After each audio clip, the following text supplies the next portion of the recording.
The air was thick with salt and tension, as if the sea itself was holding its breath, waiting for what would unfold. As dawn broke on August 30th, 2025, the first rays of sunlight revealed a restless sea and a day that would be anything but ordinary. The BRP Jose Rizal, a Philippine Navy frigate, led a small flotilla toward Ayungin Shoal, also known as Second Thomas Shoal, on a mission that was anything but routine.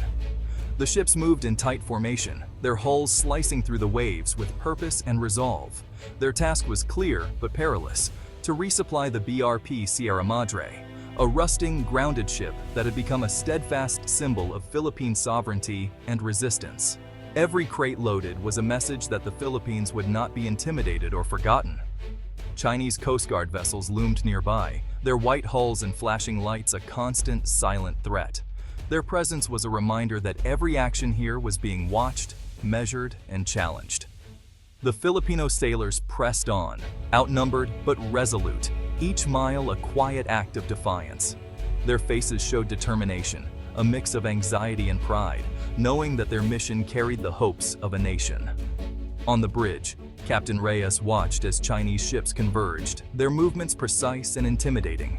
The radio crackled with sharp demands to turn back, but Reyes's voice remained steady as he issued calm orders to his crew. The Filipino ships held course, refusing to yield an inch. Every decision was weighed carefully, knowing that a single misstep could escalate the standoff into something far more dangerous. Every move was a calculated risk, a test of nerves on a liquid chessboard where strategy and restraint mattered as much as strength. The sea became a silent arena, each vessel a piece in a high-stakes game. This was more than a territorial dispute. It was a fight for national identity, for dignity, and for the right to stand tall in the face of overwhelming odds. The flag fluttered defiantly, a symbol of unity and hope. The world watched as a small convoy challenged a superpower's claim, news cameras capturing every tense moment, every maneuver, every word exchanged over the radio. The eyes of the international community were fixed on these waters. Each nautical mile gained sent ripples far beyond these contested waters, echoing in diplomatic halls and military command centers around the globe. The outcome here would shape perceptions and policies for years to come. The line in the water was being drawn, not just for the Philippines, but for the international order. It was a test of resolve, a question of whether rules and agreements would hold against the tide of power politics. In this tense dawn, the stakes had never been higher. The future of the region, and perhaps the world's faith in international law, hung in the balance as the sun rose over a line in the sand that could not be erased. Beijing's claim to the South China Sea, marked by its sweeping 9-dash line, has been relentless. Despite a 2016 Hague Tribunal ruling against it, China has built military outposts on artificial islands, projecting power deep into Southeast Asia. Its salami-slicing strategy, small incremental moves, slowly changes the status quo. The Chinese Coast Guard and maritime militia swarm contested waters, harassing fishermen and blocking access. For Filipino communities, this means lost livelihoods and constant intimidation. China frames its actions as historical right and self-defense, using propaganda to legitimize its expansion. Any resistance is painted as foreign interference, especially by the United States. This narrative blurs the line between civilian and military, making pushback risky and escalation likely. The result, a slow, grinding campaign to dominate the region. The South China Sea is a global crossroads. 1/3 of world shipping passes through its lanes. Disruption here would shatter supply chains and threaten economies worldwide. Beneath the waves lie vast reserves of oil, gas, and rich fishing grounds, resources vital to millions. Overfishing and island building have already strained this fragile ecosystem. The conflict isn't just about territory. It's about survival, food security, and economic power. At stake is the principle of international law versus brute force. If might prevails here, it sets a dangerous precedent for the world. The struggle for the South China Sea is a test of the rules-based order. Today's mission was a direct challenge to China's intimidation tactics, a deliberate test of resolve in the world's most contested waters. The South China Sea has long been a flashpoint, but this operation marked a new chapter. After enduring months of relentless harassment and dangerous maneuvers by Chinese vessels, Manila decided to up the ante. This time, they sent not just the usual supply boats, but the formidable warship BRP Jose Rizal as an armed escort, signaling a clear shift in strategy and intent. This was a calculated escalation, one that forced everyone to ask, would China dare attack a Philippine naval vessel, knowing it could trigger a wider regional conflict and draw in powerful allies? The Philippine government was betting that Beijing would hesitate, especially with the US alliance looming in the background. The presence of American support added a layer of deterrence that China could not ignore. Chinese warships shadowed the flotilla, issuing furious warnings over the radio and making their presence felt. Yet, they kept their distance from the heavily armed frigate, unwilling to cross a line that could spiral out of control. The usual tactics, water cannons, aggressive blockades, and dangerous close passes, were suddenly blunted by the warship's presence. The Philippine Navy's show of force changed the rules of engagement. For the first time, China was forced to react, not dictate. Their ships maneuvered cautiously, adjusting to a new reality where their dominance was openly contested. Manila's bold move shifted the balance, exposing the limits of Beijing's so-called gray zone strategy. The world watched as the status quo was upended in real time. The world saw a small nation stand its ground, refusing to be cowed by a much larger power. News of the standoff spread quickly, drawing international attention and support. The message was unmistakable.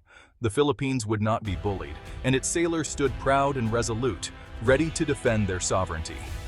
This bold gambit changed the game at Ayungin Shoal, turning a routine resupply into a defining moment in the ongoing maritime dispute. Now, the burden of escalation rested squarely with China. The world waited to see how Beijing would respond to this unexpected show of defiance. The board had been shaken, and the next move would echo far beyond these contested waters. As the Philippine flotilla neared Ayungin Shoal, tension in the air was almost tangible. Every sailor aboard knew the risks, and every eye was fixed on the horizon, where the fate of their mission would soon be decided. Suddenly, Chinese Coast Guard ships appeared, forming a formidable blockade. Their intent was clear.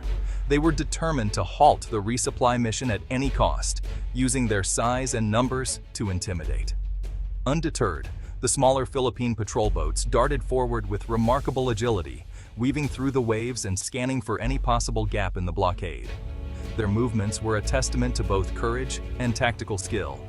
Then, in a bold maneuver, the BRP Jose Rizal surged ahead, placing itself squarely between the Chinese vessels and the vulnerable supply boats. It was a calculated risk, a clear signal that the Philippines would not back down. No shots were fired in this tense standoff, but the message was unmistakable. The Philippines would defend its own, standing firm in the face of overwhelming odds. Filipino sailors, outnumbered but undaunted, stood their ground with unwavering resolve. Their eyes were steady, their posture defiant, embodying the spirit of a nation unwilling to yield. Amidst the chaos, the supply boats pressed on, weaving through torrents of water from Chinese cannons and dodging blockades. Each maneuver was a dance with danger, but they pressed forward, determined to complete their mission. This was courage in action, skill, discipline, and patriotism on full display. Every sailor worked in perfect coordination, their training and unity shining through in the heat of the moment. For too long, the Philippines had been cast as the underdog in these waters, often overshadowed by larger, more powerful fleets.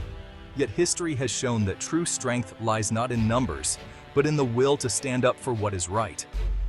Today, the script was flipped. The world witnessed a smaller navy standing tall, proving that resolve and unity matter more than sheer fleet size or firepower. The roar of the Jose Rizal's engines cutting through the waves was more than just the sound of a warship. It was the sound of national will, echoing across the sea. Around the globe, cameras captured the confrontation. The world saw a nation refuse to be pushed aside, its courage broadcast for all to witness. On this day, courage spoke louder than cannons. The Philippine flag waved proudly above the waves, a symbol of hope, resilience, and the unbreakable spirit of its people. Beijing's response was swift and angry, but also uncertain. The usual cycle, Chinese aggression, Philippine protest, was broken. The presence of a Philippine warship forced China to pause, wary of crossing a dangerous line. The gray zone tactics that worked on unarmed boats now risked real escalation. China's commanders hesitated, their playbook disrupted. Manila had raised the stakes, exposing a vulnerability in Beijing's strategy. Propaganda painted the Philippines as the provocateur, but the world saw a smaller nation stand tall. For a moment, the balance of power shifted. The lesson even giants can be forced to rethink when the rules change. The successful mission was a win for Manila, but the risk of escalation now looms. One misstep, a collision, a misfire, could spiral into open conflict. The US-Philippines Mutual Defense Treaty means any clash could draw in superpowers. The economic fallout would be global. Shipping halted, markets crashing, livelihoods destroyed. Southeast Asia's prosperity could vanish overnight. Beyond economics, war would bring humanitarian disaster, displaced families, ruined ecosystems. The stakes are not just about territory, but the lives of billions. Every move now is a step on a tightrope above catastrophe. The world watches, hoping for restraint. Beyond strategy, the South China Sea conflict is deeply personal. Fishermen like Roberto Diaz remember when the sea was a source of life, not fear. Now, Chinese ships block their way, nets come up empty, and hope fades. Generations of coastal families face hunger and uncertainty. On the other side, young Filipino sailors risk everything to defend their nation's waters. Their courage is quiet, their sense of duty profound. For them, this isn't about abstract claims. It's about protecting livelihoods and futures. The human cost is the most urgent reason for peace. Behind every headline are lives in the balance. The true heart of this conflict is the struggle of ordinary people. Their stories remind us what's really at stake. The Philippines' bold stand has changed the game, but the path ahead is perilous. Dialogue and de-escalation are now more urgent than ever. The 2016 arbitral ruling offers a legal framework for peace, if parties are willing. ASEAN and the international community must push for a binding code of conduct. The Philippines has shown strength, but true security lies in a stable, rules-based order. The goal is coexistence, not conflict. The future remains uncertain, but hope endures that law and dialogue will prevail. The line in the water is drawn. Now comes the hard work of building peace.